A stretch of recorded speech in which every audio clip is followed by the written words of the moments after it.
Selamat malam, Bapak Ibu Saudara yang Tuhan kasihi. Bersatu hati dalam doa, Selasa 4 Oktober 2022.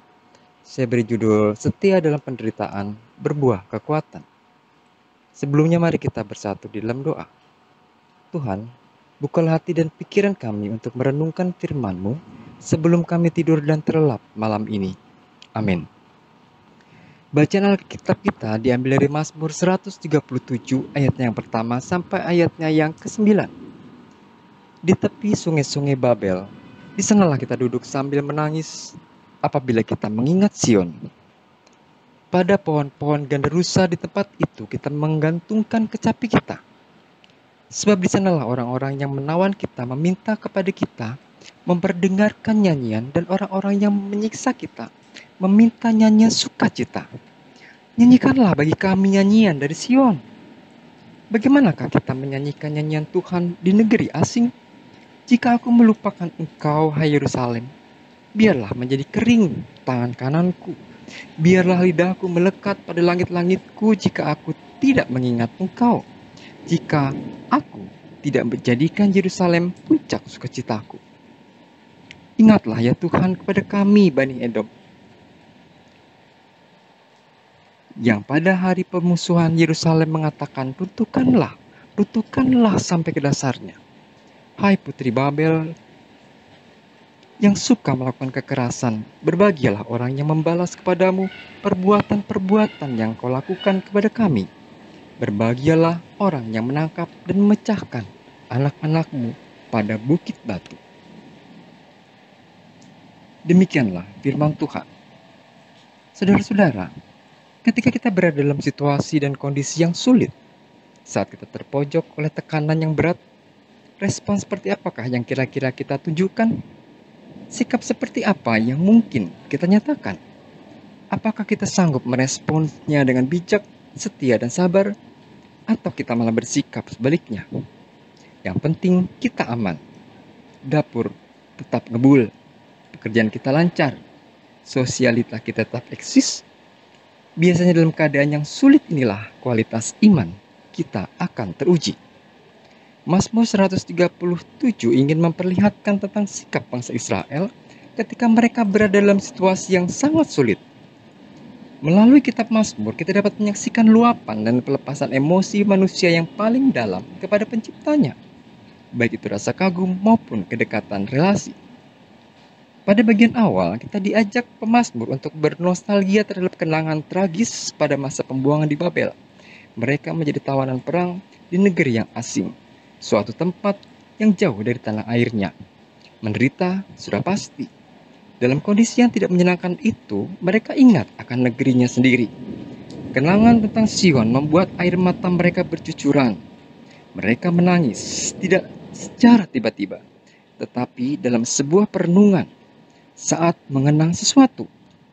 Jadi, ketika kita membaca Mazmur ini, kita merasakan bahwa Mazmur ini bernada sendu, sebuah ratapan. Pohon gandarusa yang tumbuh di tepi sungai tentu cukup memberi ketenangan atas kesedihan mereka. Itulah sebabnya mereka duduk di tepi sungai Babel sambil menangis. Bahkan mereka menggantungkan kecapi-kecapi mereka di pohon itu. Jika kita amati apa yang dilakukan oleh bangsa Israel itu sebenarnya sebuah pernyataan atas sikap hinaan dari bangsa penjajah.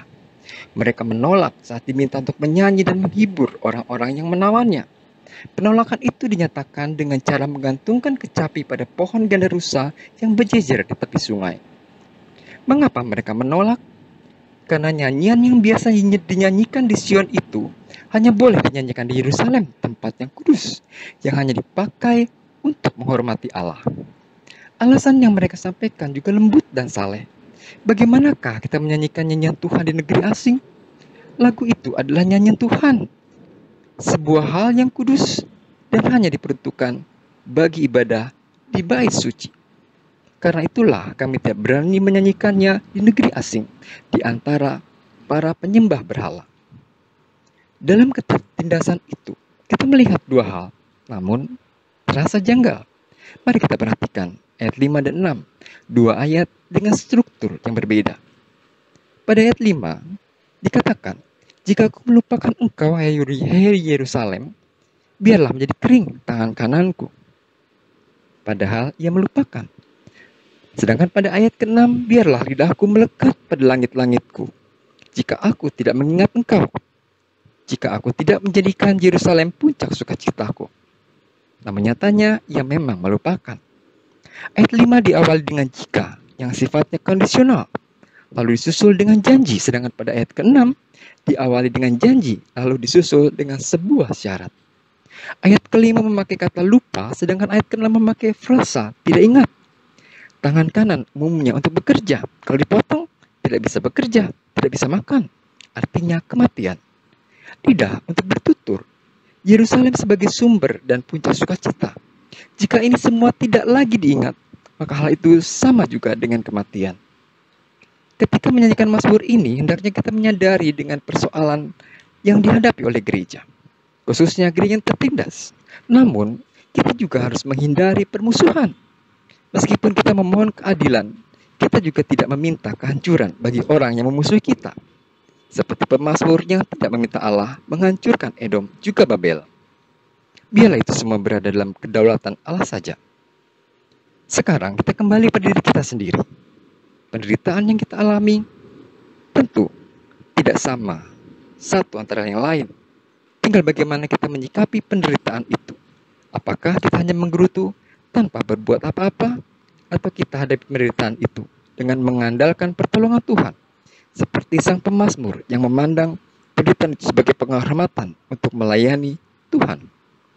Saat kita diliputi kesedihan, ingatlah sang pemazmur yang selalu setia mengenang tanah airnya. Kesetiaan kepada Tuhan pasti akan berbuah kekuatan. Dengan begitu, penderitaan apapun bentuknya akan dapat kita lalui. Bablas angin. Amin. Mari kita berdoa. Bapa yang baik, terima kasih untuk firman-Mu malam ini. Kami diingatkan untuk selalu setia, mengingat-Mu dalam segala situasi yang kami hadapi. Kami percaya Engkau akan selalu menolong dan menyertai kami. Dalam kasih-Mu yang akan terus melingkupi kami sepanjang tidur kami malam ini. Amin.